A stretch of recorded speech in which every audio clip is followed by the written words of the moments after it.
Hi everyone. So we'll be starting our next part for the loop section. Let me make sure if it's recording. Yep, seems it's recording fine. So all right, we can get started with this. So we were already done till this point. We have done some of n natural numbers, product of n natural numbers, AP series, GP series, sum of series, all these things.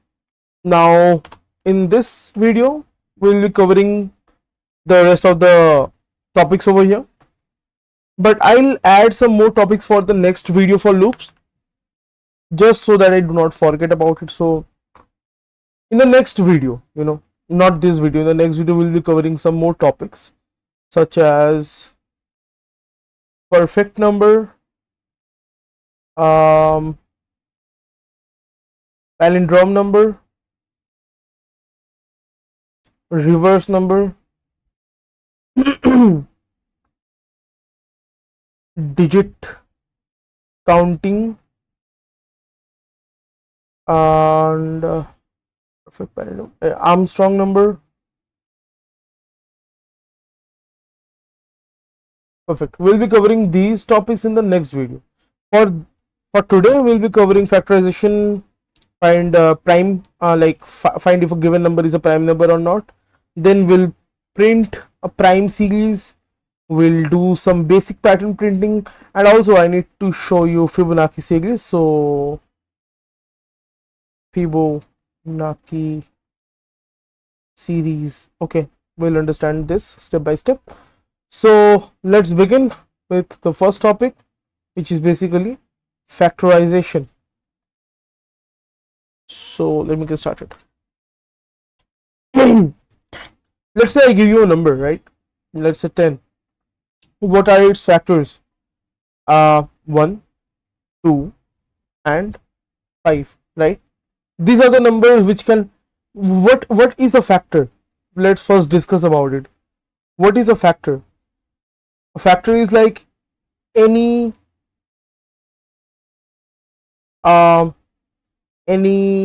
maybe number, let's say x, or let's say I. Okay, any number I that divides another number, say x,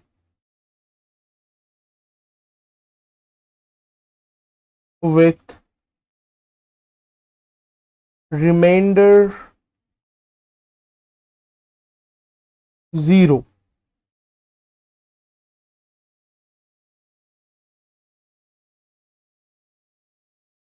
then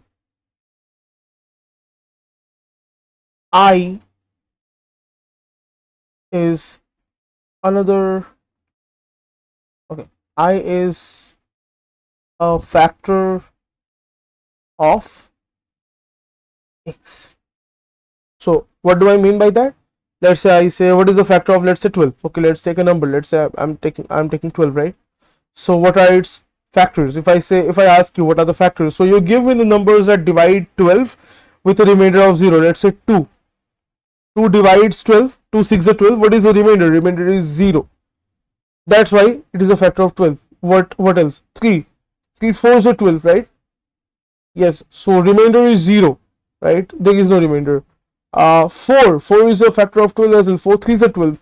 No remainder. So 4 is a factor. What about 5? 5 is not a factor, right? 5 to the 10 at max you can go. 2 will be the remainder, so not 5. What about 6? 6 2 is a 12. Remainder 0. So all these are factors of 12. So what are the factors of 12? 2, 3, 4 and 6 are the factors of 12. So we'll be giving a number, like the user will give a number as an input, and we'll find its factors. That's what we are going to do, right? Okay, so this is our basic purpose, right? Now one important thing to be noted is that 1 is a number which is like factor of all the numbers. Like everything can be divided with 1 and the remainder will always be 0. Let's say 1 10s are 10, it's always 0. 1 13s, although 13 is a prime number, I'll come to that one as well, but 13 I mean 13 has no factors, right? No number can divide 13, not 2, not 3, not 4, nothing can divide 13 other than 13 itself and 1, right? So that makes it a prime number. I mean, it doesn't have a factor, but 1 is always a factor and the number itself is always a factor. Now one thing to be noticed is that if I exclude 1 and the number itself, let's say I take a number 50. Okay, I take a number 50 and I tell you to find its factors. So what are the two factors that we already know? 1 is a factor of every number. What else? That number itself. 1 can divide 50 with a 0 remainder. 150 is a 50, and 50 can divide itself with a 0 remainder. 50 ones are 50. So I mean, if I exclude this, what else does fall in the bracket? We want to find that. So what about 2? 2 is a factor, right? 225. Yeah, 225s are 50. Perfect. What about 3? No. What about 4? No. We'll have a lot of factors. Now, one important thing to be noticed is that after 25, like 25 2s are 50, right? 25 2s are 50. We know that. But after 25, there is no number that can divide 50 other than this, which is the number itself. And we already know that, so there is no point in wasting our time, isn't it? Same happens for 100 as well. Like, think about it. What are the factors? 1 is always a factor. 100 itself is a factor of 100, obviously. What else? 2 and like all the numbers in between, 5 and all that. But what is the maximum number other than 100? It goes up to 50. 52s are 100. That's it. After 50, if you go 51, 52, nothing can divide 100 with a remainder of 0, right? So essentially what I mean is that you don't start looking from 1 because it wastes time. Why? Because 1 is always going to be a factor, and you do not exceed more than the half of the number, because again, if you go 51, it's not going to be a factor. 52 not going to be a factor. Nothing. Dot. Only 100 will be a factor, which is a known fact. So no need to go till here. It's just waste of time, right? So when we are finding factors, we need to keep two things in mind. Don't start with 1. 1's always a factor. Start with 2 instead, and go till the half of the number. Are you getting it? Go till the half of the number, because after that nothing will be a factor other than the number, which is a known fact. So it's just a time waste. Same happens for 6 as well. Think about it. Same happens at 6 as well. 1 is a factor. 6 is always a factor. What else? 2 3s are 6. Remainder 0. 3 2s are 6. Remainder 0. What about 4? Nope. What about 5? Nope. What about 6? 6 is always a factor. So do you see this thing? You have to start from 2, not 1, because 1 is always a factor, and you go till the half of the given number, because after that nothing will be a factor. With this we can start a for loop, right? That starts from 2 and goes up to the half of the given number. Let's say the given number is n, we'll go till the half of it. Hope you're getting it. And that's what we're going to continue. Now for every number we'll try, let's say we have n, right? Let's give you a practical overview how we are going to write a program. Let's say the user gives you a number n. Okay, you start a for loop. For loop starts from 2 and goes till n half, till the half of n, right? It goes till, and I said till, so you have to use less than equal to. Okay, less than equal to, because I said till n by 2. You also need to, if you are saying 50, you need to go till half of 50, which is 25, not 24, right? So make sure you don't do that mistake. That's why less than equals to n by 2. So basically a for loop, and let's say the for variable is I, obviously, like as usual. Let's take I. So every time the loop starts, what we'll try to do is that we'll divide n by I and check the remainder. How do we check the remainder in Java? Using modulus. So every time what we'll do is that we'll divide the given number from the user and we'll do modulus with I. Let's say I is to then I is 3, I is 4, I is 5, I is 6, and this will go till n by 2. If this is 0, then I is a factor, right? If it is 0, I is a factor. That's pretty much it. That's our factorization. Hope that's clear, right? If n is divided by I and the remainder is 0, the remainder can be found out using modulus. I is the factor of n. It's that simple. So we'll begin with this program. And as you can see, it's pretty easy to do. So let's open BlueJ and let's get our hands dirty, right? So let's open up quickly.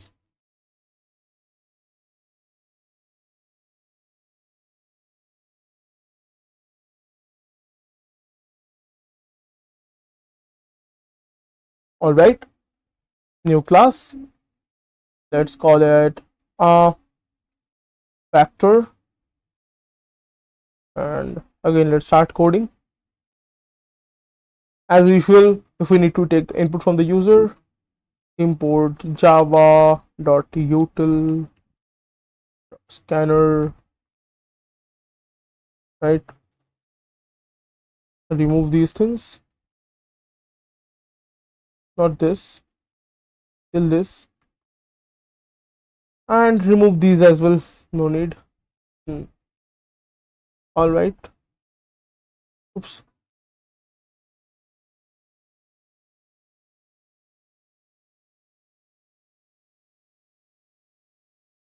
Perfect. Now let's write our usual function that we do, right? Public static void main string args, and we start the loop. Now what's the first thing that we do? Create a scanner object. Scanner sc is equals to new scanner system.in.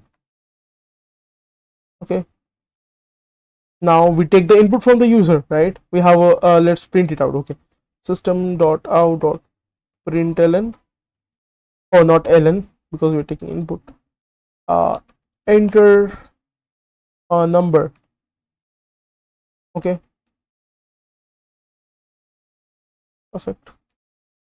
Then we take input, right? We have an int variable. Let's say int, let's call it x for the sake of calling it, so int x equals to let's say I'll take the input, right? So sc dot next int, I take the input. Now this is like every time we do this, right? But from here on we start the logic. So what we do, we basically start a for loop.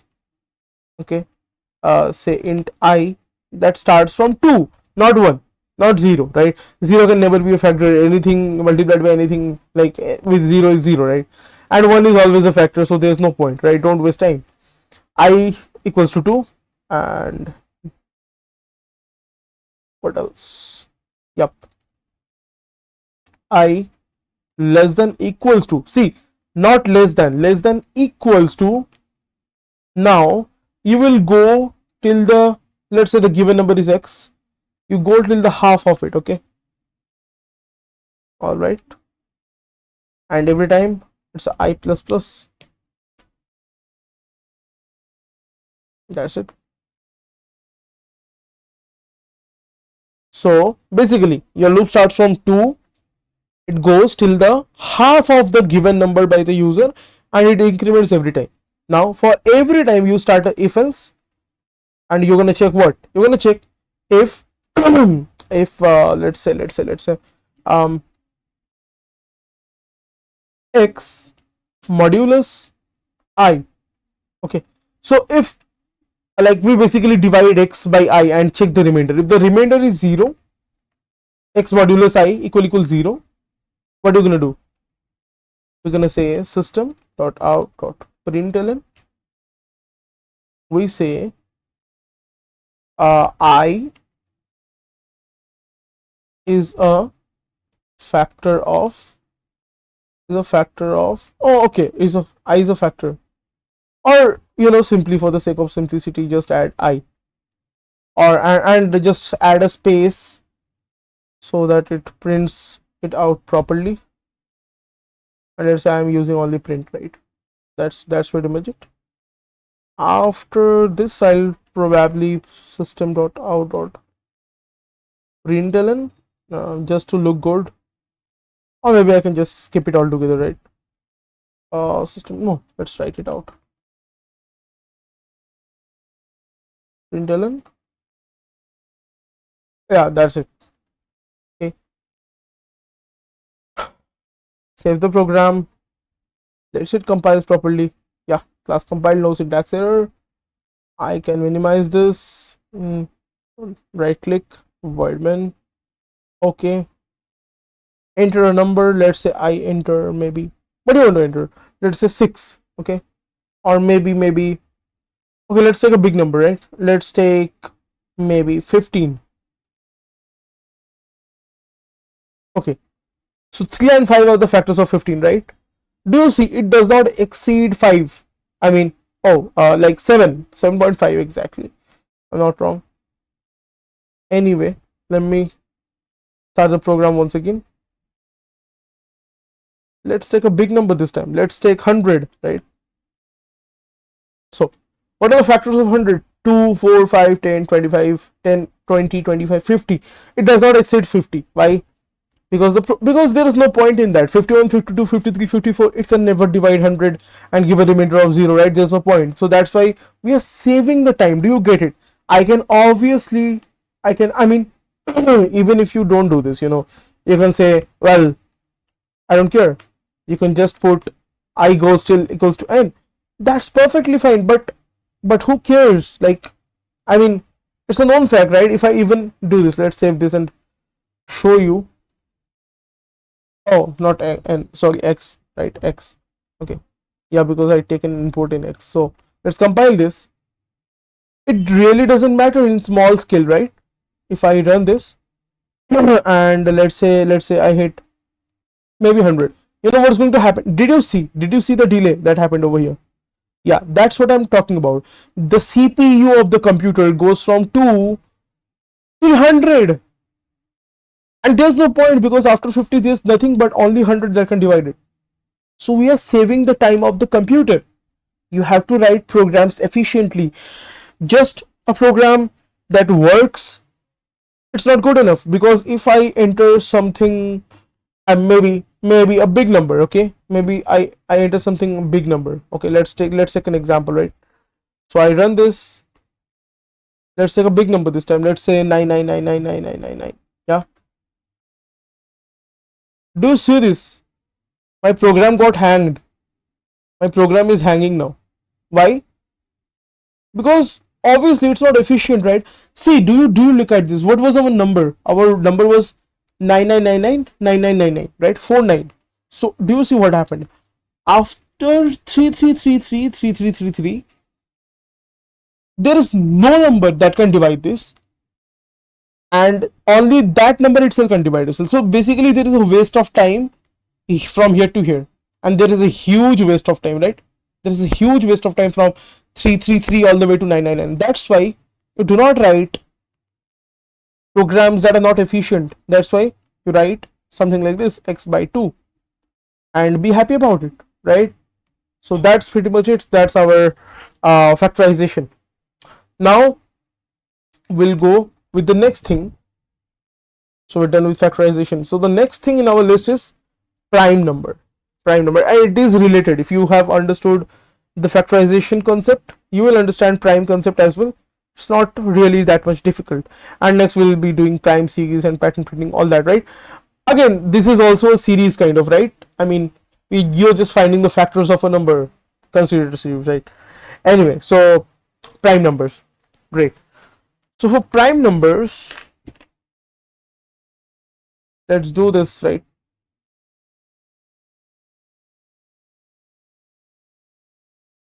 Let me give you a brief theory before jumping into stuff, right? So what is a prime number? So prime number is, let's say, a number, say x,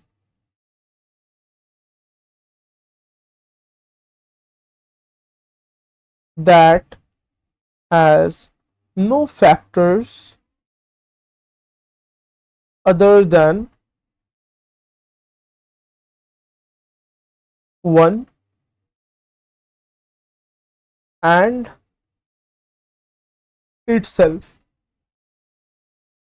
Any number that does not have any other factor than 1 or 1 and itself, right? For example, if I take 13, who can divide 13? Well, no one, other than 1. 1 can divide 13. 1 13 is 13, the remainder is 0, so that's why 1 is a factor, and 13 can divide itself, obviously. Now this is why 13 is a prime number. Similarly, 11 is a prime number, 7 is a prime number, and so on and so forth, right? 23 is also a prime number, if I'm not wrong. Yes, 23 is also a prime number, and so on and so forth. Any number that can be divided by only by 1 and the number itself with a remainder of 0. No other number can divide it and give a remainder of 0. That number is called a prime number, right? Perfect. So how are we going to implement it in a program? How are we going to do it? Let's give a thinking about it, right? So basically what we'll do is, again, the user gives you an input, right? The user will give you an input, say, again, call it X. The user gives an input, right? Input from user, just the scanner class, right? You take the input. Now it's the same thing. You are finding basically factors. You're finding factors, right? You're finding factors. So you start the loop again. For, and again, obviously, don't start the loop from 1. Why? 1 is always a number. I mean, 1 is always a factor of the number. Any number you take, 1 is a factor. So I should start from 2. Oopsie. Yeah, I should start from 2 instead, and it should go again till the half of it, because no other number can divide after the half of it. So it should go until x by 2. Again, I'm just making programs efficient. You can just put x if you really want, but anyway, it should go till, that's why less than equals to, till half of the given number, right? And now what it will do is that if any number divides it with a remainder of 0, so again, for remainder we use modulus. So any number, that is I, that divides the given number with a remainder of 0, if anything like this happens, even once, okay, that number immediately becomes non-prime. Immediately becomes non-prime. If even it happens only once, it becomes non-prime. Okay, so only the numbers that completely finishes the loop without executing this statement, right, that is a prime number, right? Any number that executes the entire loop from 2 to the half of it, that is a prime number. Now let's take an example, right? Let's take the given example as maybe 6, right? Maybe 6. Okay, what happens now? I start from 2, I go till 3 by x by 2. Okay, let's start. What's the first number? 2 divided by 6 divided by I, which is 2, equal to 0. Yes, right? 2 3 is 6, the remainder is 0. 2 can divide 6, so it's non-prime number. There is no point after going this point, like, 6 has a factor, so why are you wasting the time of CPU? Because if you don't stop the loop right now, it will go for 3 again divided, it will go for, I mean, you're getting my point, right? If I say maybe 23, what will happen now? What is this going to give you? Something, maybe, x divided by whatever, but it will go from this 2 3 4 5, it will go, right? If I say 24, right, what will happen now? For 24, right, let's take 24 in that case, it will start from 2. So first things first, 24 modulus 2, what will happen? 2 12s are 24, the remainder is going to be 0. We already know it's a non-prime number. Why are you continuing the loop? After once you have find this even once, stop the loop, because if you go again 3, then 4, then 5, then 6, dot dot dot dot dot, dot till 12, you are wasting the time of the CPU. You already know it's a non-prime number. There is no point going ahead. So once you find this is a non-prime number, just break the loop. Break the loop, stop it, and say to the user, bro, whatever you're doing, just stop it. It's a non-prime number, right? That's what you do. Now, one important point: how do you understand that this is a non-prime number, and how do you understand? I mean, how do you tell the program that it is a non-prime number? So what we do instead is that we take another variable. Let's say I say, let's call it flag, and this is the first time that you're going to use a boolean variable. Boolean flag. What is a boolean? Just a quick recap. Boolean is anything with a true or a false, right? So we'll just declare this, okay? No initialization, just flag. By default it is false, right? By default any boolean value is like false, okay? So what are we going to do? The moment this happens, we'll set flag equals to true, right? The moment we do this, we'll break from the loop, and after all the loop completes, we'll say if flag equal true, that means not prime. And the flag is, and if the flag is not changed, like if this situation doesn't happen even once, let's say for 5, what happens for 5? So it starts from 2. Does it divide 5? No. For 3, does it divide 5? No. 4, does it divide 5? Or it won't even go to 4, right? Because 5 by 2, it will go till 5 by 2. So anyway, this condition will never happen. So flag will never be set to true. Flag will remain false. So in that case, we know that, bro, if this is false, then it is a prime number. Okay? So that is our logic. Hope you understood it. Have any more questions, please pin it down. I know it sounds a little bit of confusing, but yeah, let's get started with the program, right? So go back to our BlueJ, new class, call it maybe, yeah, prime.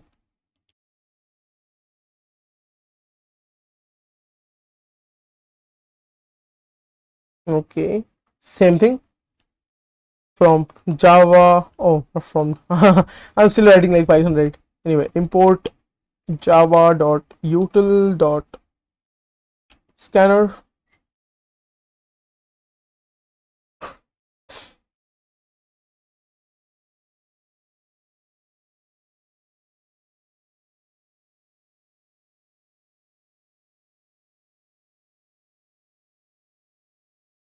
Okay.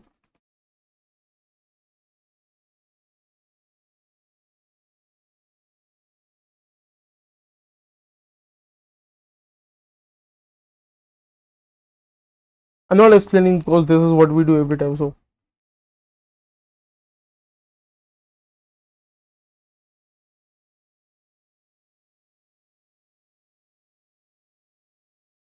and we take the number, right?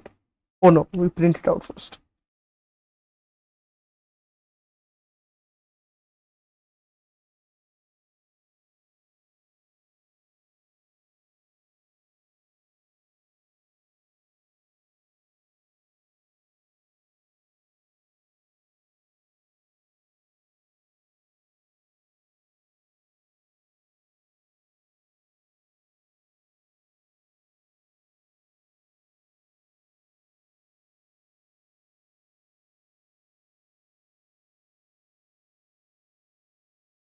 So basically we start the loop from 2, like just like the same time we start the loop from 2, it goes till the half of the given number, right? And oh yeah, I need a variable, I need a boolean variable, right? So I'd say boolean, let's say flag is, and just declare it, no need to initialize it with a value. By default, even if you don't say anything, by default it will be false. Okay, so there's no point in writing. Even if once the given number is divided by a number in the loop, let's say if x divided by I equal 0, basically if it has, so what I'm saying is essentially if it has factors other than 1 and itself, then it's not a prime number. That's what I'm saying. Okay, let's not complicate things up. So what I'll say is system.out. Not even here, you know, I'll just set the flag. If this happens, flag is set to true. Okay. Oh, I forgot a semicolon, right? And I'll break. That's it. I'll stop the loop. Break means I stop the loop because there is no point. If I know this number has factors other than 1 and itself, then it is not a prime number. It's that simple. Any number which has factors other than itself is not a prime number. So we stop the loop right here. After this, we just do a simple check. If the flag has been changed, like if the flag equal true, even you don't even need to write this, you know, like if only will execute if, you know, the given condition is true. So you can just say if flag, that will do. No need to say if flag equal true. There's just like, this is just a unnecessary code. It will, if will only execute, this statement only execute if the given condition is true, so by default. So no need to write it. So if flag, then system dot out dot println given number, or just write prime number. Okay, and obviously, hey, what's happening here? Oh wow, huh, really? Okay, I guess it's not making it false by default. So yeah, okay, else it is not a prime number, right? System dot out dot println not a prime number, right? That's pretty much it. Compile this. So I'll just write in sentences, like if what I'm doing is, if the, like I'm writing a comment, if the given number has factors other than 1 and itself, it is not a prime number. Stop the loop. There is no point in going further. Yeah, that's it. So if the given number has factors other than 1 and itself, just like the last time we are doing, this loop is basically the same like the factors one. We just add 2 lines, the flag equals true and break, right? So anyway, oh yeah, by the way, one more thing, I'll just add yeah, stop the loop. There is no point in going further. Set the flag to true.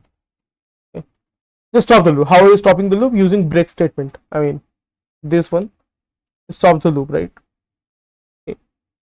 Now after this, what we're going to check, we're going to check if flag is true. Like if this is true, it will be a prime number. If this is not true, it will not be a prime number. Like for example, oh actually I wrote the opposite thing. Yeah. Okay, so this would be this, not a prime number.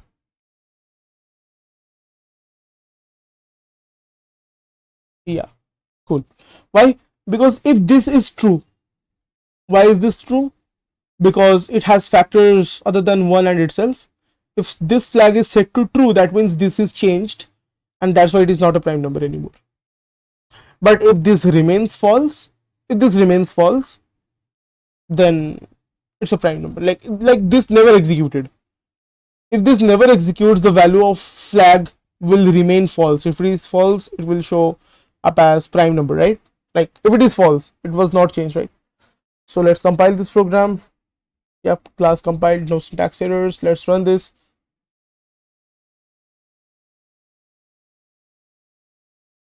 Oops, what's happening?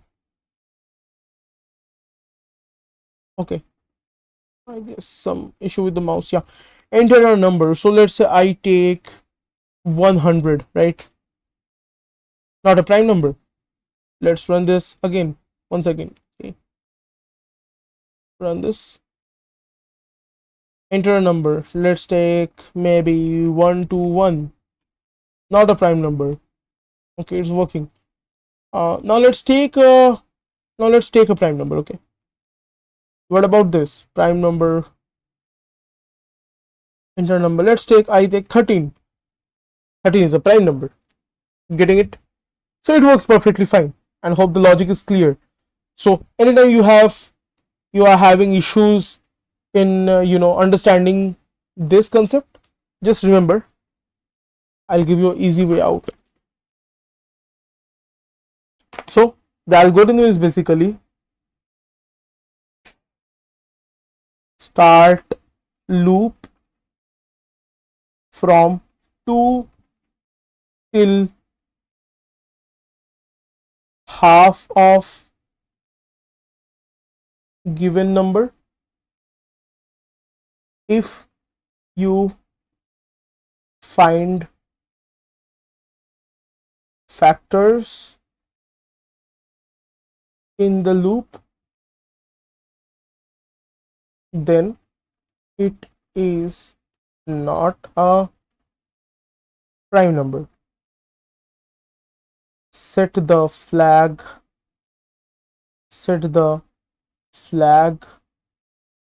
to true and stop the loop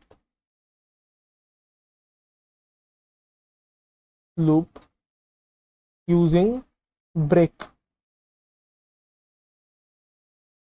Second step, if flag is true, then it is not a prime number. Not prime, else prime. Like initially it has to be, initial value for the flag has to be false. So in that case, prime, right? Else prime. Now just to simple down the things, you can do this instead, it's just writing 4 lines of code. I can do this in a single line. You remember ternary operator, right? I'll do that only. Let me check. So just write this system.out.println and you say flag question mark. I'm just writing ternary operator. If you don't know ternary operator, just watch the first video probably for the first or second, second video for the conditions, if I remember correctly. If flag, then print not prime, else prime number. Yeah, that's it. I mean, I can just do it in a single line. So just use, in these scenarios, try to use ternary operator, because I mean, why are you using like 4 lines of code for the single thing? So what I'm saying, if flag is true, then do this. If flag is false, then do this. Compile this, and it works just like same, right? Let's try it out once.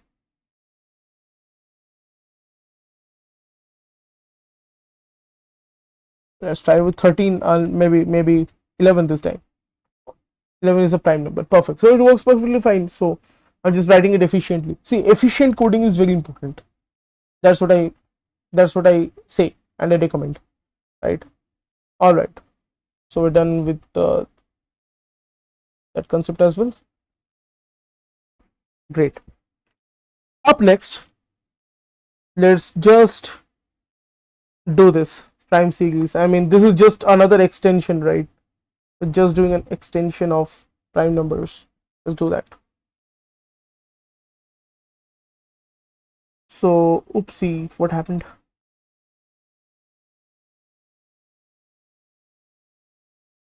Okay, first the theory. Oh, you know the theory, right? So, but anyway, let's see how we can construct the program, right?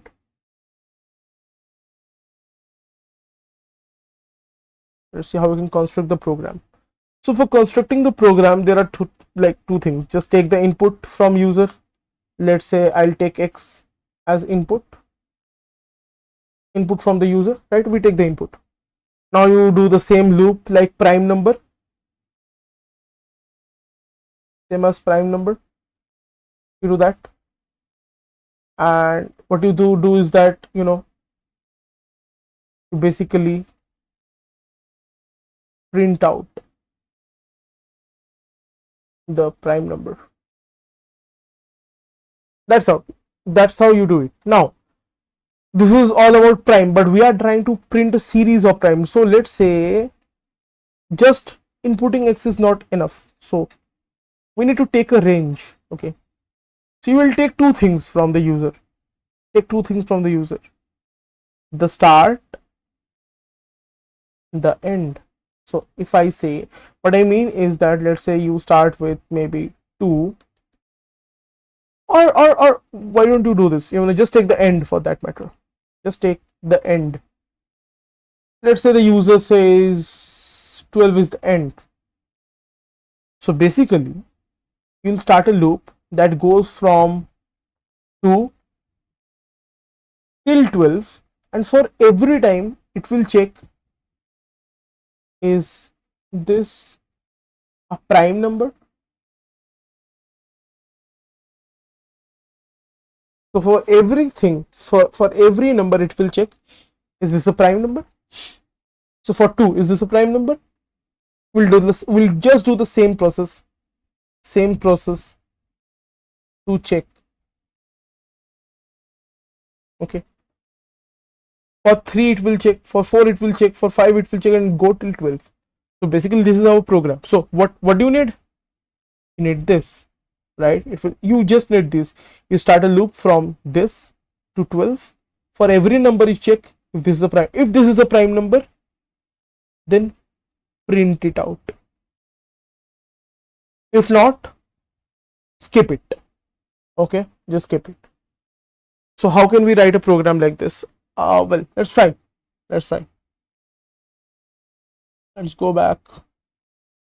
Start a new class. Prime series.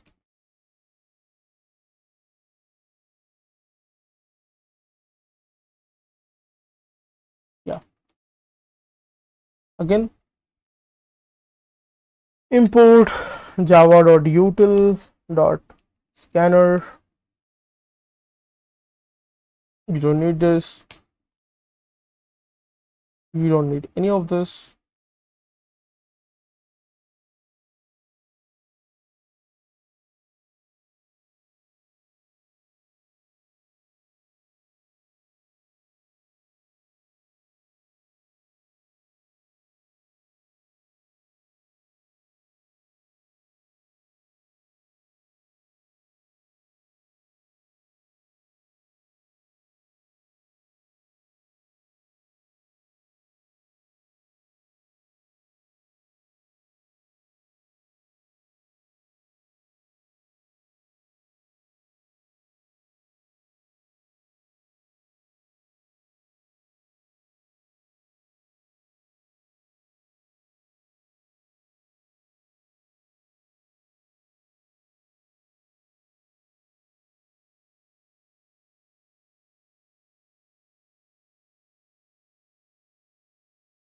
Okay, so you take the number now, or maybe this time take n.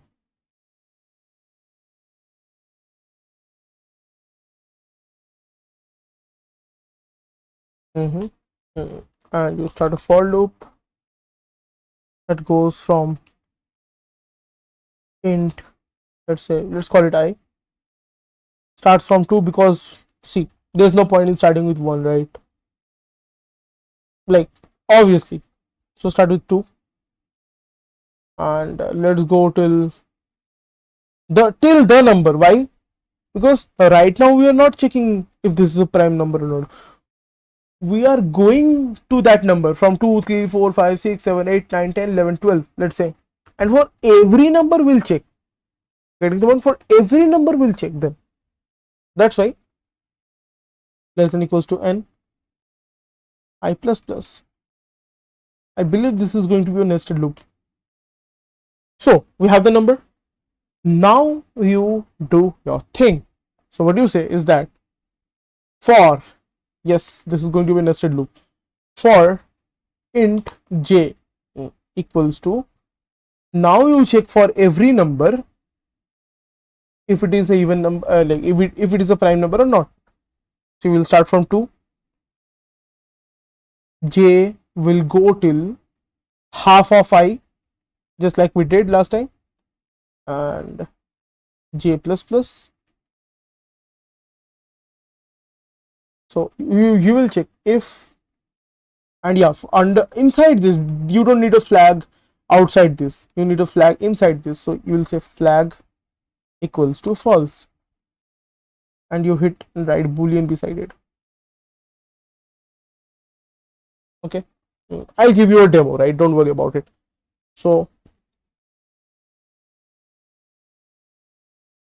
for every number you will start from 2, go till the half of it, and if same thing, I is divided by the current loop number and the remainder is 0, that basically means that this is not a prime number. We'll set the flag to true and we'll break the loop, right? And most importantly, if the entire loop is success, right? If the entire loop is success, we'll check. We'll just do this system.out.print ln, probably, or not ln, maybe I will just print it out. Okay, we'll just print out the number, that's it, nothing less, nothing more. We'll say flag, if flag is true, then it is not a prime number, so we'll not print anything. Or what do we say? Maybe this time I don't need this, I'll just write this if flag, if maybe I'll just say this, if not flag. Basically, if I'll check if flag is not true, then you simply do system.out.print. Oh, by the way, this is not okay. This was not. I'll give you a demo once again. Don't worry. So just the number, right? I'll print J this time, and that's it. That's it. So let's compile our program. See if this okay. Or taking more. Okay. I shouldn't have declared it here. I should have declared it over here. J. If now this problem won't be happening, hopefully. Yep. Yeah, because see, if I declare it over here, if I'm doing this, you need to understand one thing. Once the loop is over from this to this, if I do this, this j is not exist, this j does not exist anymore. So if you want it to exist even after the loop finishes, you have to declare it before the loop, not inside the loop, like not when starting the loop. If you do this, it will finish, it will die after the loop is finished. You want to retain its value, just keep it like this. Okay, and not even like that. Oh shit, what I'm doing, actually do this instead. What I'm doing,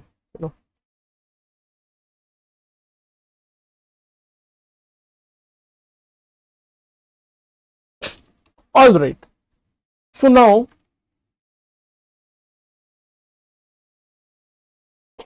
all right, so now that we're done, you just say if the flag, if not flag, like if the flag has not been changed, right? So we'll just system.out.println, or just print. We'll just say hi. Okay.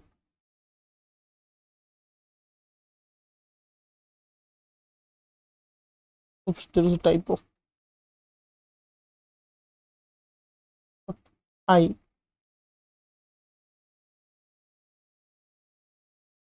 Great. That's it. See, if this executes, the inside loop executes perfectly, and this never happens, that means this given number, whatever the value of I is a prime number, and we print it out. Let's compile this. Yeah, class compiled, no errors. I'll give you a demo now. Enter a number. Let's say I say go till 12. What happens now? What are the prime numbers? 2 is a prime number, 3 is a prime number, 5 is a prime number, 7 is a prime number, 11 is a prime number. Now what is happening? Let's understand this. I'll copy the code and show it to you. Okay.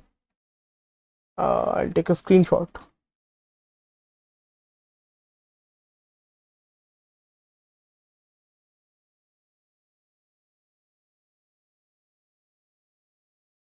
Let's say I do this. Okay.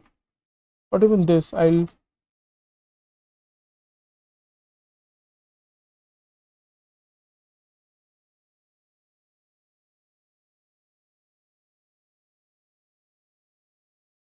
yeah. Let's understand this logic. Okay.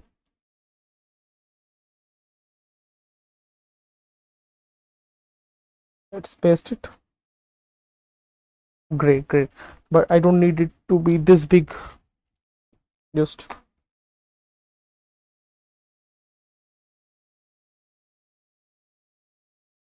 yeah, this is fine, I guess. So let's say the user gives an input, and let's say the user is giving you 12. Okay, fine. Okay. So let's get started. What is the initial value of I? 2. And it will go till 12, right? 2, 3, 4, 5, 6, 7, 8, 9, 12. And 9, 10, 11, 12. Yeah. Then you have a flag which is set to false. Then you have inner loop which is basically j, and it is set to 2. So now the loop starts. But one important thing, j will go till the half of I. I is 2. What is the half of I? What is the half of I? 2 by 2, which is 1. And I am setting initially j equals to 2. J is 2. And j has to go till 1. I mean, this is an invalid loop, right? This is false from the very beginning. If I say j has to, like j is 2, and I am saying j will go till half of I, which is 2 by 2, 1, this is false. So I mean, the first condition doesn't even exists, right? It will just not happen, right? It will just not happen. So nothing happens now. All right. Oh, now what? The first condition is not there. What about the second thing? Now I becomes 3 now. Sorry, j becomes not j. J is finished. Right here, finished. Okay. I becomes 3 now. Why j was finished? Because the, like, if I set I is 2 and then I go to the inner loop and say j is 2 and I has to go till the half of 2 is 1. So j is 2 and it needs to go till 1, which is not possible because every time I'm incrementing and everything. I mean, I'm just initial value of j is 2 and it has to go to 1. This is not possible, right? So this is not going to exist. So I will go to 3. Now what happens now? Oh, by the way, this will print 2. Why this will print 2? And there's a reason behind it, because since this never executed, it will say what is the value of flag right now. If the value of flag is not true, what does this mean? Not true. Is this not true? Yes, because the initial value was false, right? So it is not true. It will print I. Great. Next, I will become 3. Okay, J starts a loop. J has to go from 3 sorry 2 to the half of 3, which is again 1, like 1.5 technically, but again this is, since J is an integer value, this 0.5 will not be considered, and 1, it has to go till 1. Again from 2 to 1, it is already set to 2, it cannot go to 1. So simply this will not execute, the flag remains false. I'm again, after this loop exits, I'm checking, like this loop finishes over here. Okay, if flag is not true, it is not true, right? It is set to false, it will print 3. But after that it goes to 4, 2 3 4. For 4 it will start again, J is set to 2, that will start again, and J will has to go from 2 to what? 2 to half of 4, which is again 2, right? So it will execute only one time. And what happens then? If I mod J equal to 0, what is I? 4. What is J? 2. If 4 mod 2 equal 0, which is the true case because 2 2s are 4, remainder is 0, then flag is set to true, loop will stop. Anyway it was going to stop, but anyway it has been stopped, loop finishes. After that it checks if flag is not true, but this time flag is true, flag is true, so it will not print anything. It goes back over here, I becomes 5. Now what happens? Now J again becomes 2. Now J has to go from 2 to half of 5. Again it is integer, so 2 2s are 4 point, doesn't matter because it is an integer. I mean J is an integer, right? So it doesn't matter anyway. So from 2 to 4 it has to go. Now let's start the loop. Okay, I mod J, what is I? 5 mod 2, 5 mod 2, 2 2s are 4, there is a remainder of 1, right? It is 1, so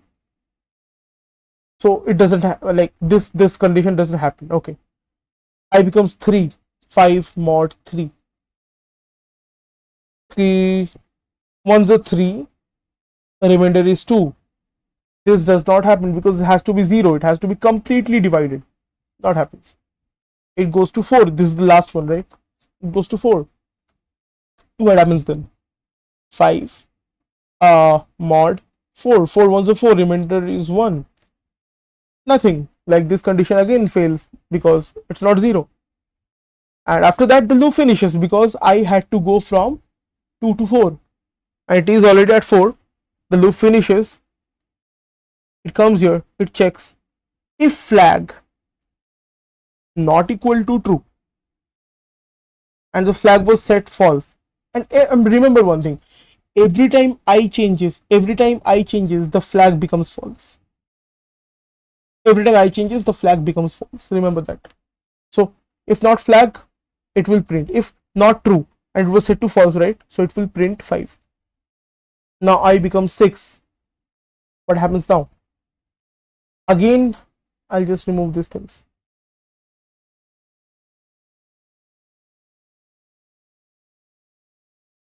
I becomes 2. I has to go from 2 to what? Half of 6, which is 2 3 6 2 3, yeah, 2 3. Great. So what is the condition? I mod J, 6 mod 2, 2 3s are 6, remainder 0. This condition satisfies, flag becomes true this time, and the loop finishes, comes down here, it checks if flag is not true, but it is true this time. It is true this time, so it doesn't print out anything. It moves on till 7 now. Okay, let me take this. It moves till, let me remove this, 7 now. What happens to 7? Again J starts at 2. J has to go from 2 to half of 7, which is 2 3s are 6 point something, it doesn't matter. It has to go from 2 to 6, it will go. So now loop starts, 7 mod 2, it's not going to be 0, 2 3s are 6, remainder 1. J becomes 3, 3 2s are 6, yeah, again 1, 7 mod 4, 4 ones are 4 5 6, 4 ones are 4 5 6 7, 3, I mean the remainder is 3. Then 7 mod 5, 5 ones are 5 6 7, 2, 7 mod 6, 7 mod 6, 6 ones are 6, remainder 1, and stop, because it had to go till 6. This is the last one. It stops right here, and this never executed, so the flag is set to false. I mean it was set to false, right? Initially it was set to false. Okay, and when it checks over here, if flag is not set to true, just print it out. I'm just saying, if flag is not true, then print it out. It is not true, right? What is the value of flag? It is false, so it will print out 7. Then it goes again. Let's do this once again for 8, and you will understand, you will get a hang of it, right? So I'll say 8 now. I'll say 8 now. I is 8, j starts from 2, and j will go from 2 to half of 8, which is basically 4. So again, let's start. 8 mod 2, 2 4s are 8, remainder is 0, condition satisfied, this set to true, loop is stopped, it will check if flag is not true, but this time it is true. It will not print anything, it will just increment it, and the moment it increments it, it again becomes false. Okay, and we start with 9 now. Let's remove 8. Now. So 9. Okay, j again starts at 2. It will go from 2 to what? 2 to 9 half, which is 2 3 2 4 is 8 point something. It will go from 2 like till 8. It will go. Okay, since this is an integer, so I'll start 9 mod 2, not 0. Okay, no issues. 9 mod 3, 3 is a 9. This is 0, and the moment this is 0, the flag is set to what? True. The loop stops.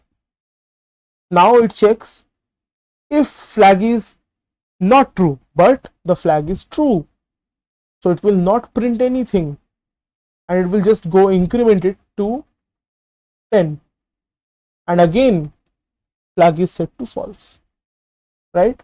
Flag is set to false once again. Okay, so for 10 it will check. You know what's going to happen, right? So 10, j starts at 2, j will go till half of 10, which is basically 5.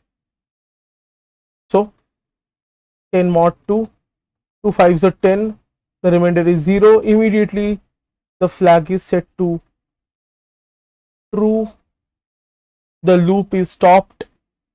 It checks if flag not equal to true, not true, but it is true, so it won't print anything. We'll go back over here, and it will make it 11, and again flag now changes to false. Okay, let's remove all these things. Yeah, so 11, j starts at 2, it goes till half of 11, which is 2, again till 5. It will go till 5, right? 5 point something, 5.5, right? Half of 11, yeah, so it will go till 5, not 5.5, because this is a loop, right? So anyway, 11 mod 2, not 0. Okay, so great. 11 mod 3, not 0, great. 11 mod 4, not 0, great. 11 mod 5, not 0, great. It will stop. It had to go till 5, it went to 5, no changes, it is false, the flag is still false. It will check if flag is not true, print it. So flag is not true, flag is false, it will print 11, and will go back. It will increment this to 12, and now you know what's going to happen, right? J is going to start at 2, it will go till the half of I, which is basically 6. So as soon as I start the loop, 12 mod 2 becomes 0, Flag is now again set to true. The loop is stopped. It checks if the flag is not true, then print, but flag is true, so it will not print anything. And your loop finishes. Why? Because it has reached till n. What was n? N was 12. The value of value of I is now equals to 12. It will stop. Okay, that's how the program works. Hope you have understood it.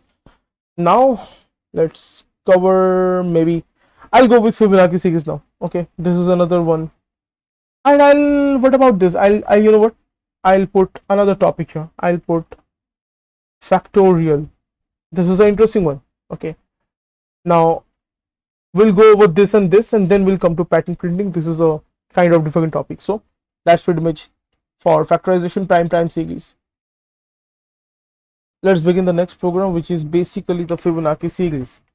Let's first understand what is the Fibonacci series. Let me show you. So essentially, Fibonacci series starts with something like this. It looks like this. So the initial values are 0 and then 1. Then the entire magic happens. So what is 0 plus 1?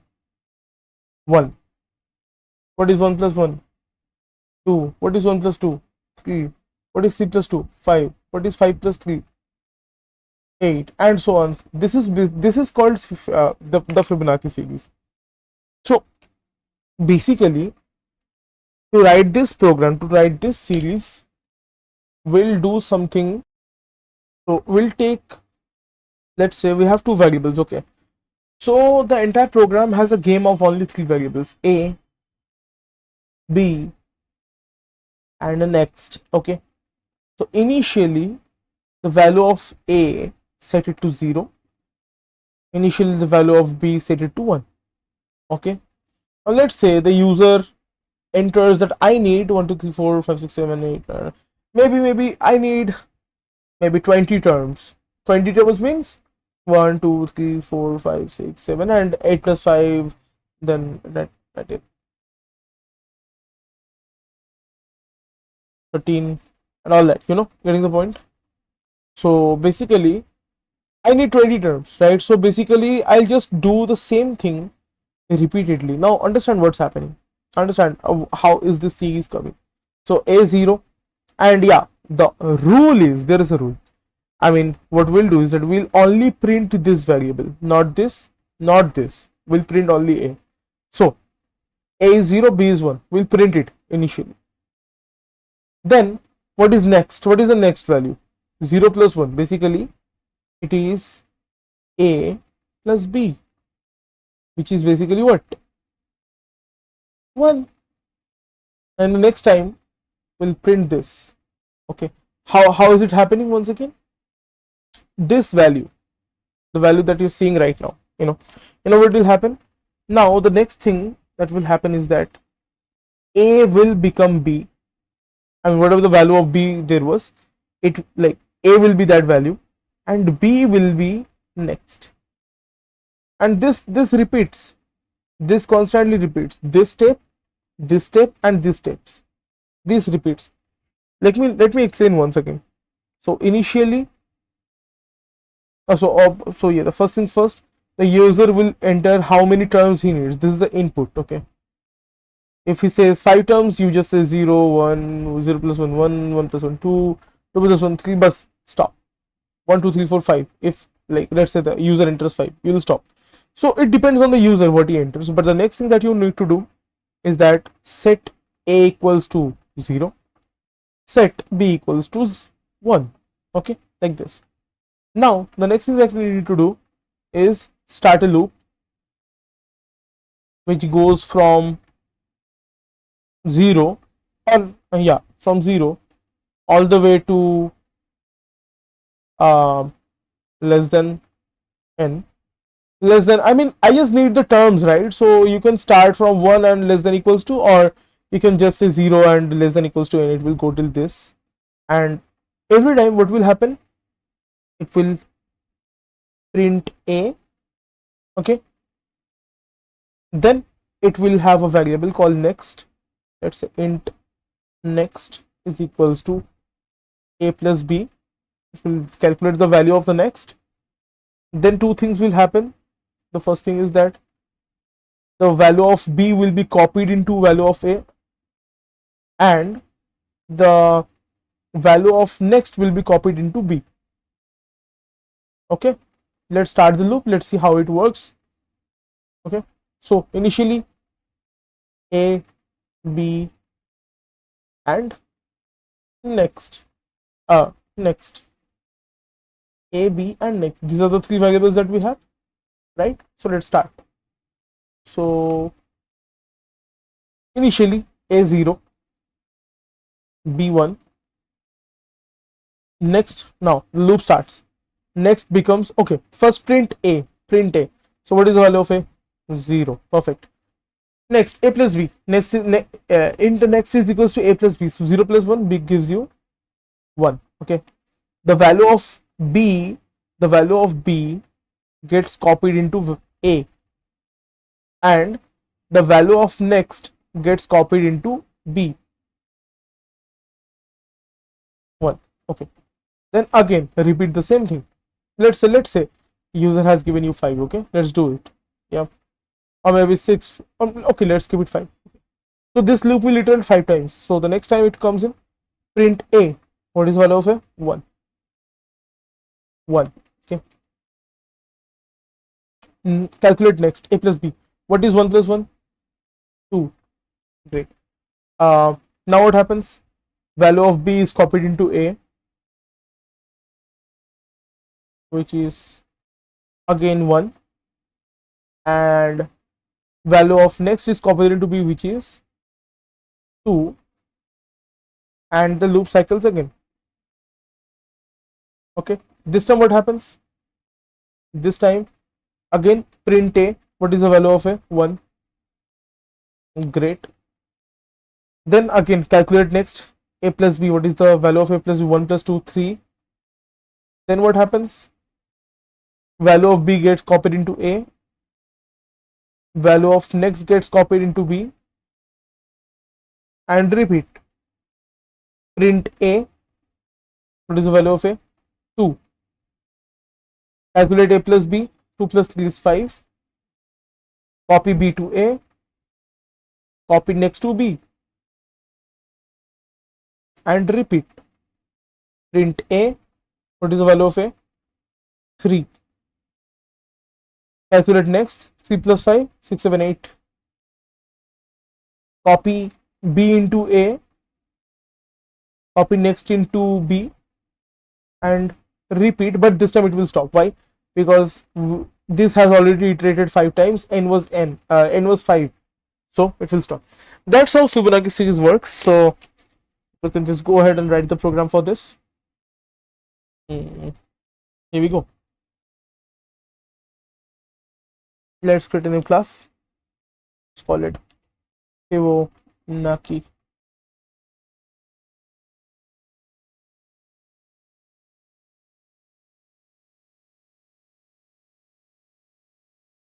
Again, number of terms we need to take from the user. So import java.util.scanner, and then write, just remove these things, they're not required.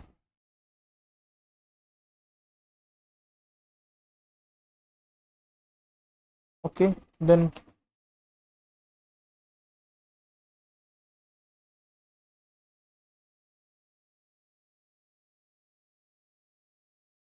and then you start.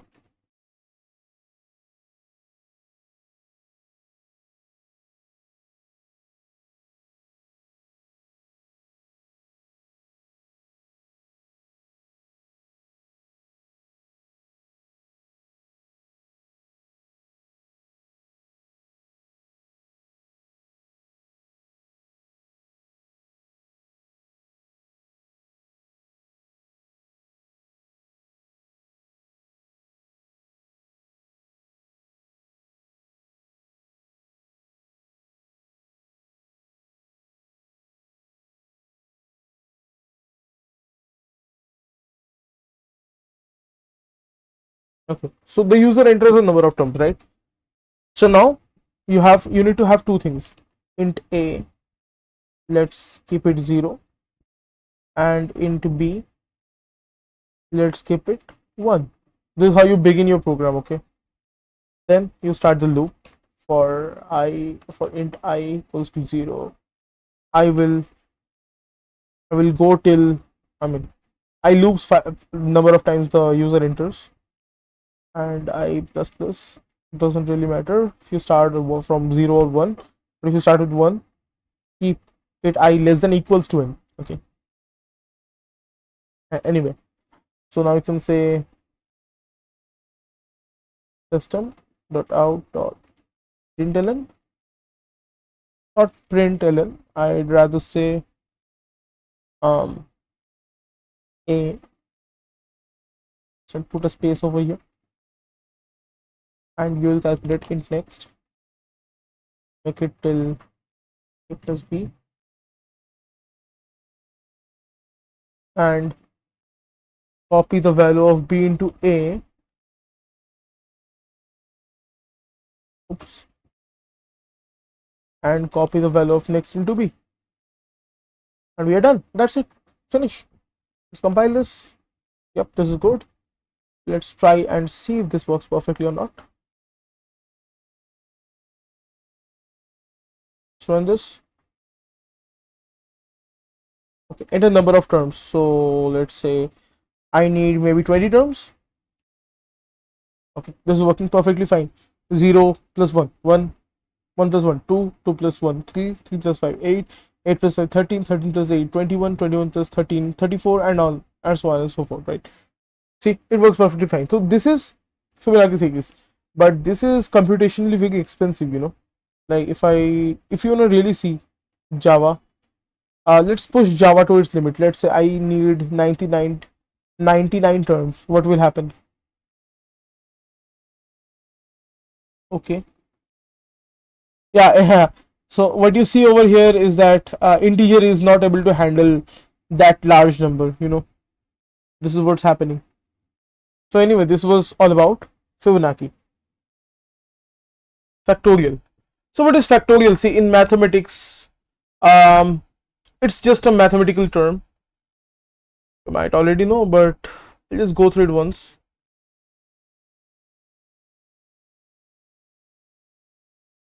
All right, let's understand what a factorial is. So let's say if I say factorial looks like this. Okay, this is the symbol of factorial.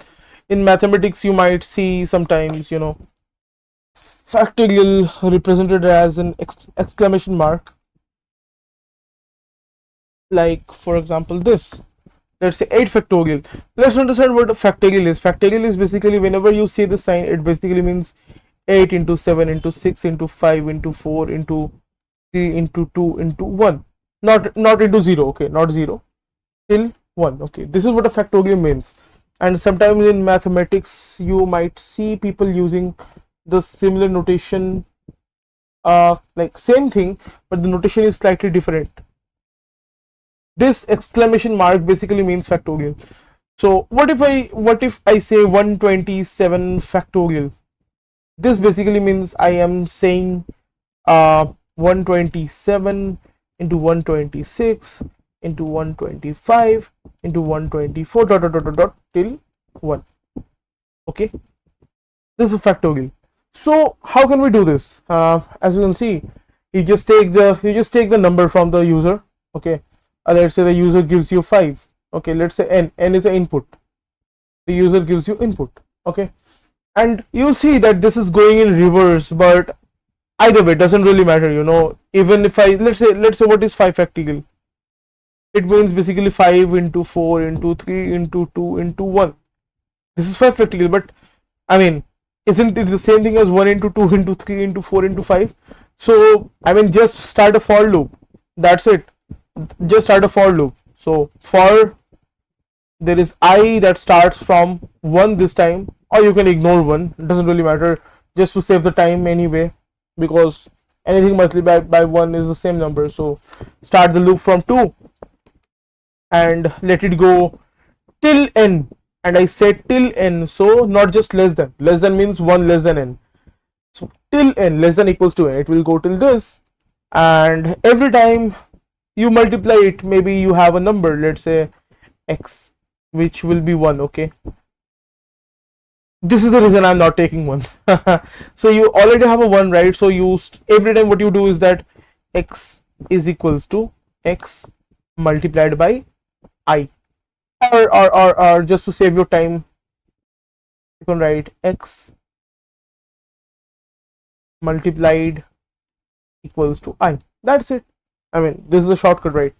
You do this and you print the value of x. Print x. That's the factorial. That is it, right? So how are we gonna do this? It's just simple like that. So let's start BlueJ and write a program. Okay, not this one. Write a new class. Let's name it maybe Factorial. Okay, we have this Factorial class. Open it. Again, you need input from the user, so import java.util.scanner, and then basically you remove things from here as well.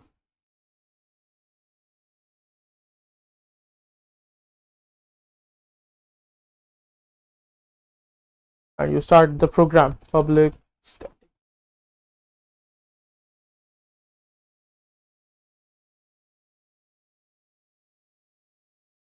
Oops, typo.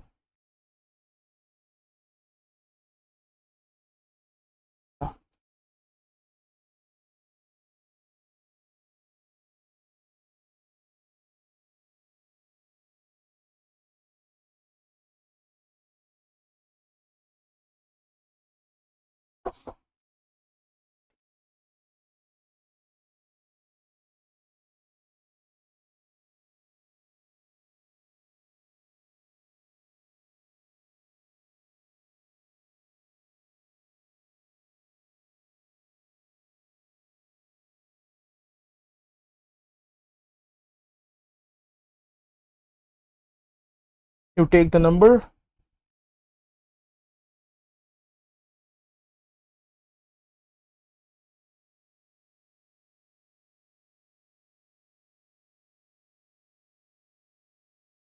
after that you just start a loop. Oh, you need another variable where you will keep on multiplying things, right? So let's call it x, and x is equals to 1.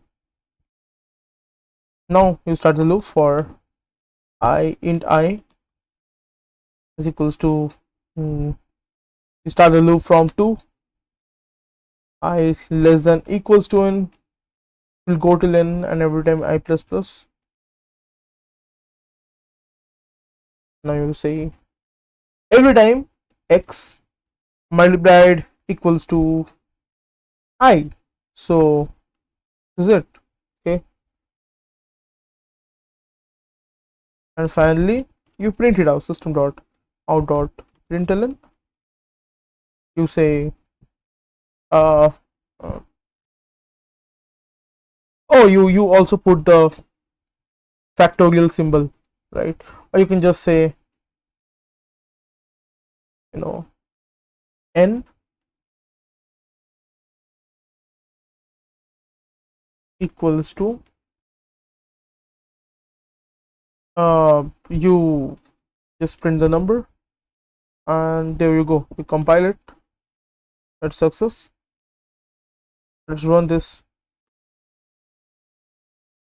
Okay, enter a number. It's asking for your number. Let's say I'm giving you 5. 5 equals 5 factorial equals to 120. So what is essentially happening? Let's understand this in a little bit more depth. Let's take a screenshot again.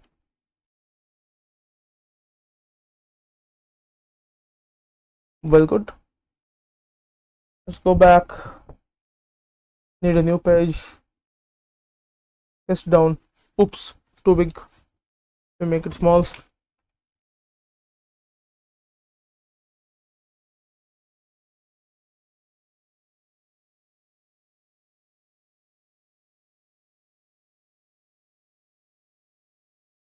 All right, so what's happening here? Let's understand. Given here we are getting the number. Let's say the user gives you, oh, not 12, it would be a very big number. Let's say the user gives you 5, right? So what are the variables? See, n is a constant variable, like it does not change. So what changes is x and I. That's what we don't have anything to do with I, but anyway, let's say we have two variables, right? So x and I, these are the ones that changes. So initial value of x 1 and the initial value of I is 2, and I has to go from 2 to what? 2 to 5, because n is 5. I has to go till n, so 2 to 5 it will go, right? So for now I is 2, will go till 5. So basically it starts x multiplied equals to I. So what is the value of x? 1 multiplied by I, 2. What is the new value of x? 1 2 is 2. Great. I increments, I becomes 2. Now again the same thing happens. 2 2 is 4, x becomes 4. Okay, again it becomes, now I becomes, oopsie, I think there was a mistake. Yeah, I becomes 3 this stage, sorry. Yeah, 2 3s are 6, x becomes 6. Now I becomes 4. Now again when again this happens, x multiplied by I, that's the new value of x. So 6 4 24, right? I becomes 5. The same thing happens. 24 5 is the 120, and that's it. The loop stops. Why? Because of this condition. I had to go till n is 5 and I is now 5, so loop stops. So that's why you get 5 factorial is equals to 120, and this is factorial, isn't it? That's what actually happening. 1 2 is 2, 2 3 are 6, 6 4 are 24, 25 are like the thing that happens, right? So essentially what is happening is 5 into 4 into 3 into 2 into 1. That's what happening, right? 5 4 are 20, or actually we started from here. So 1 2 are 2, 2 3 are 6, 6 4 are 24, 24 5 are 120. Getting it? So this is very simple. X is the value where it holds everything. So x is basically starts with 1, then I is 2, it becomes 2, then it becomes 3, becomes 6, then it becomes 4, it's 24, then it becomes 5, it's 120, and this is the factorial. So yeah, it was easy one. There's nothing more to it. This is factorial, and we can move on to the next problem now. For pattern printing, I will show you some of the very basic ones, because it's kind of sometimes it becomes kind of tricky. So I'll just show the very basic ones, which you might experiment with your own, and you can modify stuff and play with the shapes and all. So let's understand pattern printing in a little bit more depth. So we will be using for loops just for the sake of simplicity. Let's say I want to print something like this. Okay,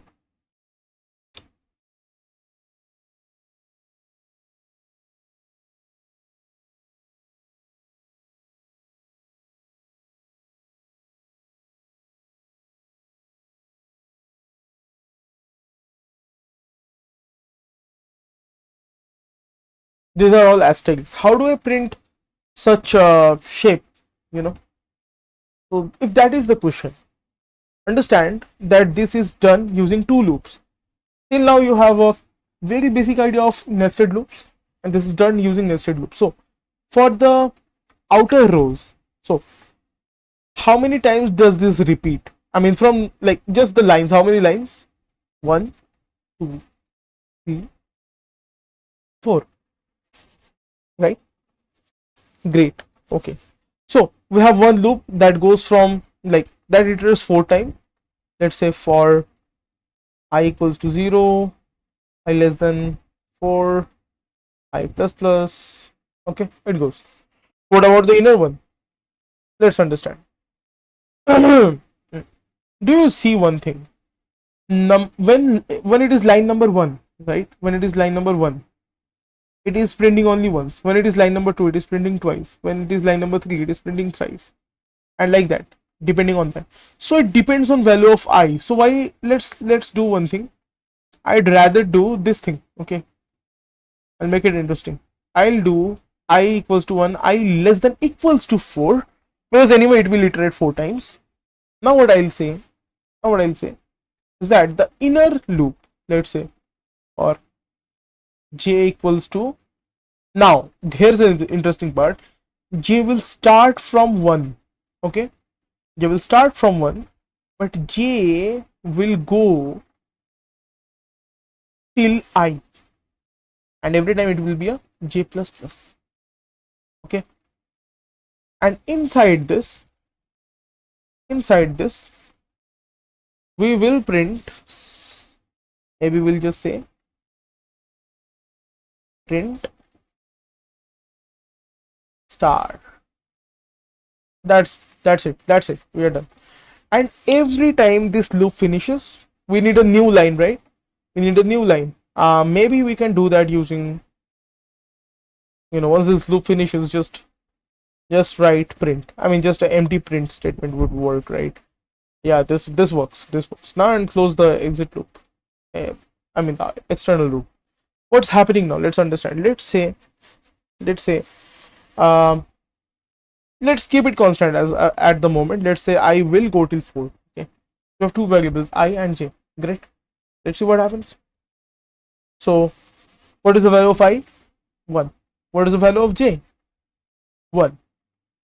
And I and j has to be less than I. Okay, j has to be less than I, which means it will go only once this time, because I is 1 and j is 1, right? This is the condition. So it will actually print this. Okay, only one, and done, that's it. Then a new line, cursor goes here. Now I becomes 2, j is again 1, j has to be less than equals to I, which is 2, so it will print, and j becomes 2, and it will again print and stop. Do you see where I'm getting at? Now I will change to, now again a new line, cursor goes here, I becomes 3 now, j becomes 1, and will go till 3, right? So print becomes 2, print, a becomes 3, print, stop. Okay, new line. Why this stops? Because it has to be less than equals to I. It becomes 3, so it stops. Now I becomes 4. What happens now? Immediately j becomes 1, it will print, j becomes 2, it will print, j becomes 3, it will print, j becomes 4, it will print. That's it. That's it. That's your pattern printing, right? Nothing new. That's what it. And this is how you do all the pattern printing stuff. Okay, let me show you something. Okay, let's demo this out.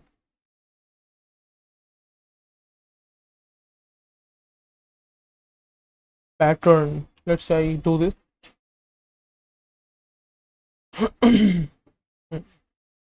Pattern, let's keep it over here. Again, I'll take the, like, how many rows does a user want? I mean, that user will give. So import java.util.scanner, I'll say remove public static void main string args.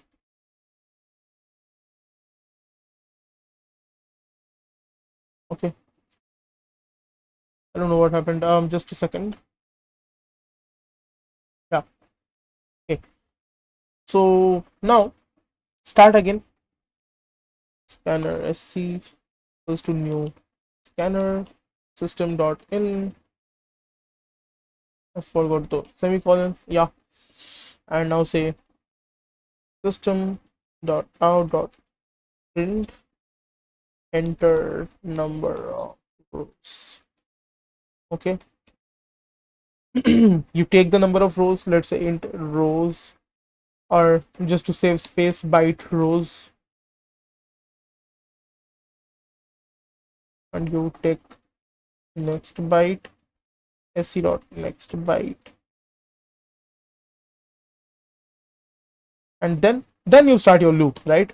For int I it starts from 1, okay, and it goes exactly till um again, keep it byte. I mean, you don't really need, like, save space, right? Efficient programs as much as possible. I has to be less than, and I mean exactly equal to rows. I will increment every time, and you can say, and again you write another loop for, again, byte j is equals to 1. J has to be exactly less than or equal to I, and j is plus, okay, and you simply say system.out.print, say maybe with a space. Yep, that's it. And once this loop finishes, just put a system.out.println, right? That's it. uh, this is done. Let's compile this and run this. Mhm. So it is asking for, wow, is it not working correctly? It is working, but oh, okay, got it. It asked me over here, that's why I couldn't see. Anyways, 5, yeah, so it's working perfectly fine, right? You can see 5 rows for I1, J1, right? I went 2, J1 and 2. I went 3, J went 1, 2 and 3. I went 4, J went 1, 2, 3, 4. I went 5, J went 1, 2, 3, 4, 5. So our pattern is perfectly working. Can we reverse this? Can we reverse this? Maybe um, J starts with, maybe, J starts with this. Uh, Probably. I'm talking about an inverse triangle. Can we do it? I mean, essentially what I'm talking about is this. We did this. Let's think about it. This will build your logic. Can we do something like this? Star, star, star, star, star, star, star, star, star. Can we do this? Just the reverse of that.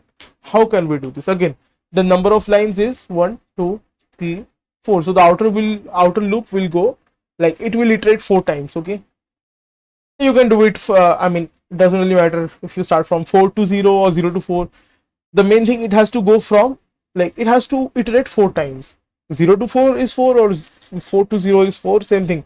But again, since you are doing reverse, it's best you do it in a reverse way. So let's write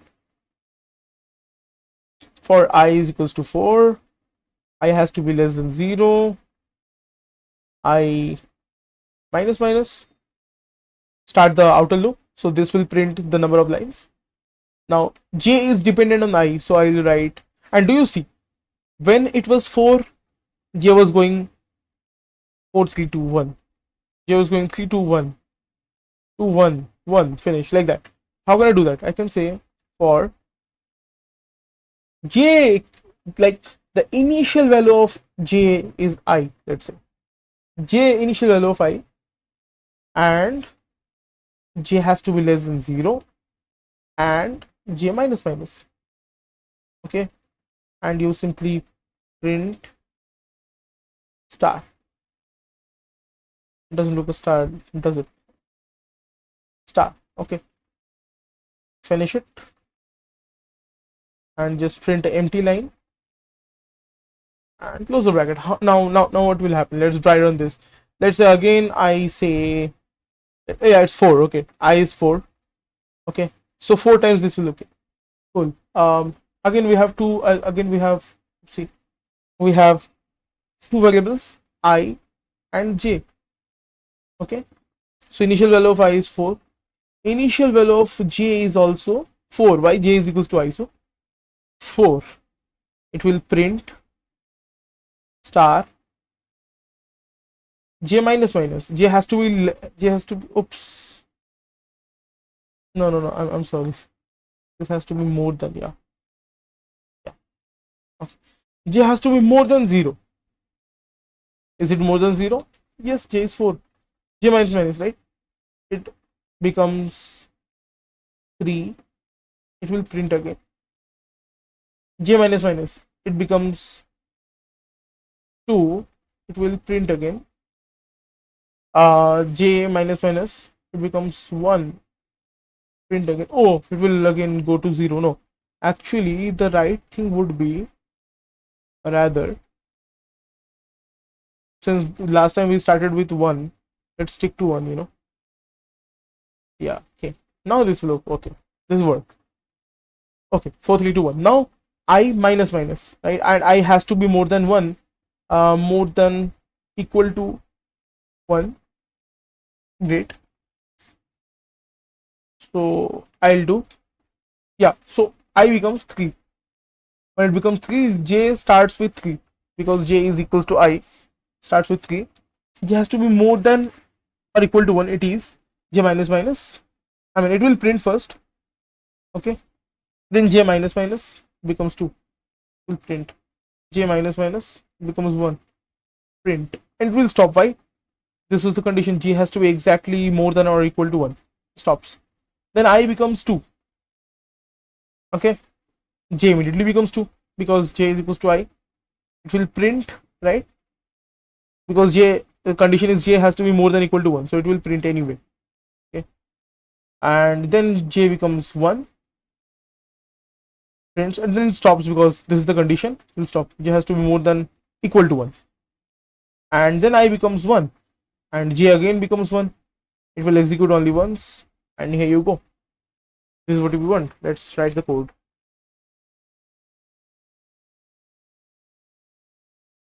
I'll just comment this one out, probably.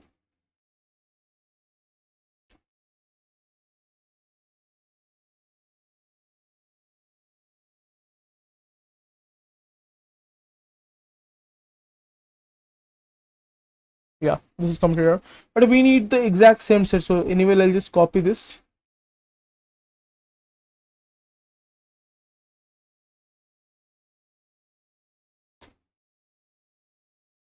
But now what we'll do instead is, we'll start from rows, and it has to be greater than equal to 1, or greater than equal to 1, and I has to be minus minus, minus minus, and in this case again J has to be minus minus, J has to be more than equals to 1, and initially J will be I, and that's it.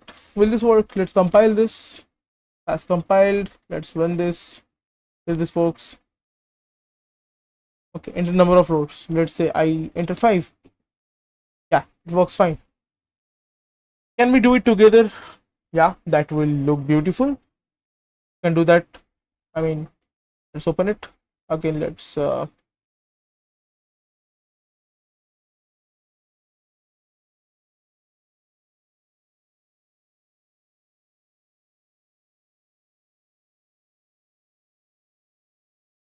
okay, copy the entire thing together.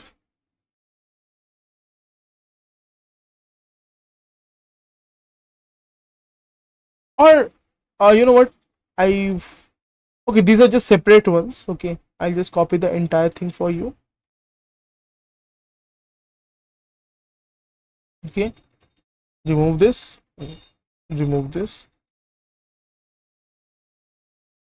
remove this, and since these are together, I want to remove this space as well, remove this as well, and here you go.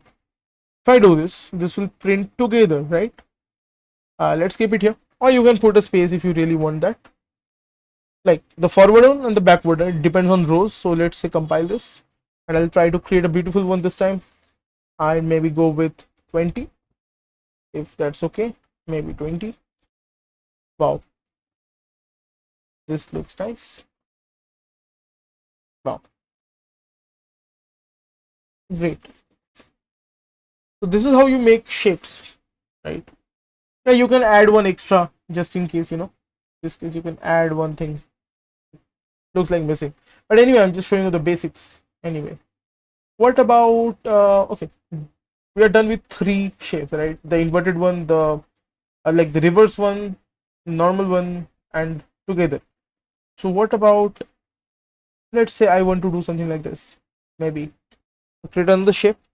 Again, this is based on this only, just some of the variations. Yeah, what if I want to print a shape like this? Let's say I want to do 1 1 2 2 3 3 3 4 4 4 4. What is this? How can I do this? I mean, this looks like a triangle, and this is a triangle, but how am I doing it? Well, nothing. I'm just printing the value of I. That's it. I'm just printing the value of I. I is 1 this time, I is 2 this time, I is 3 this time, I is 4 this time, and done. Can I do the reverse one? Yes, I can do it. And I can do something like this. I can do maybe I can do 4 4 4 4. I can do 3 3 3 2 2 1. I can even do something like this: 1 1 1 1 2 2 2 3 3 4. Yeah. Why? If I start this, I can do if I start my I from 4 to 1, because doesn't really matter. You need just 4, like you need the loop to iterate 4 times. If the outer loop goes from 4 to 1, how many? 4 3 2 1. It is again iterating 4 times, and you are printing the value of I. That is perfectly fine. You can do that, right? Okay, what about this? 1 1 2 1 2 3 1 2 3 4 1 2 3 4. Can you do this? Yes, absolutely. What is this? Is this value of I? No, this is the value of j. I becomes 1, j becomes 1. I becomes 2, j becomes 1 2. I becomes 3, j becomes 1 2 3. I becomes 4, j becomes 1 2 3 4. You can well play with all these things with your, like, on your own, right? You can do experimental stuff. I'll just show you 2 variations, and then we are good to close the video. Let's go back again. This is already done, right? So you can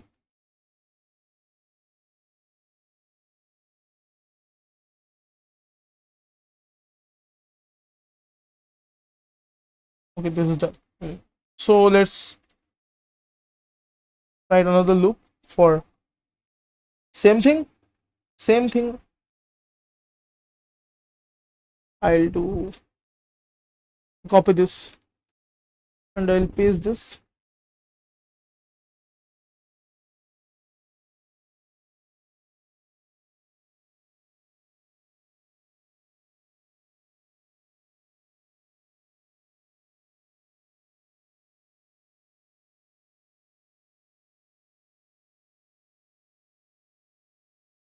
Okay, but this time instead of printing star, I'd rather print value of I. Voila, what do I get? Let's compile this. Let's run this.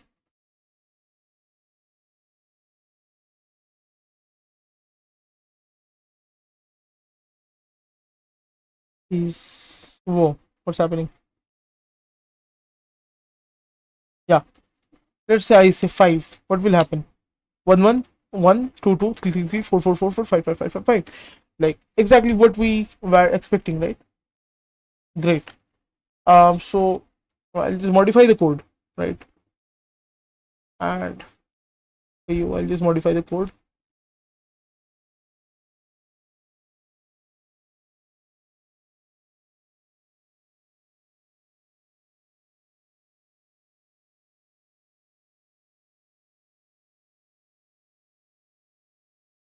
T plus I.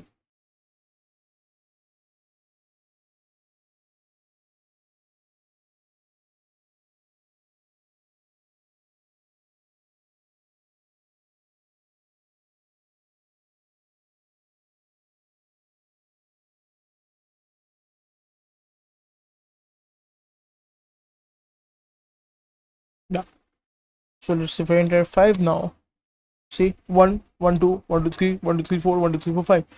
You can play with this, as much as you want to. You can do the reverse stuff and all.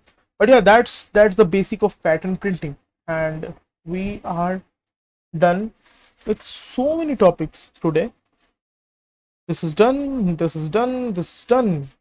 So this part is done, factorization is done, prime is done. Like we can check if it is a prime number or not. Prime series we have printed out, we have done Fibonacci series, we have done factorial, we have done pattern printing, and that's basically it for this video. Because next video we are going to talk about something about digit counting, Armstrong number, reverse number, palindrome number, and perfect number. So that's basically it for this video. See you in the next one. Bye bye.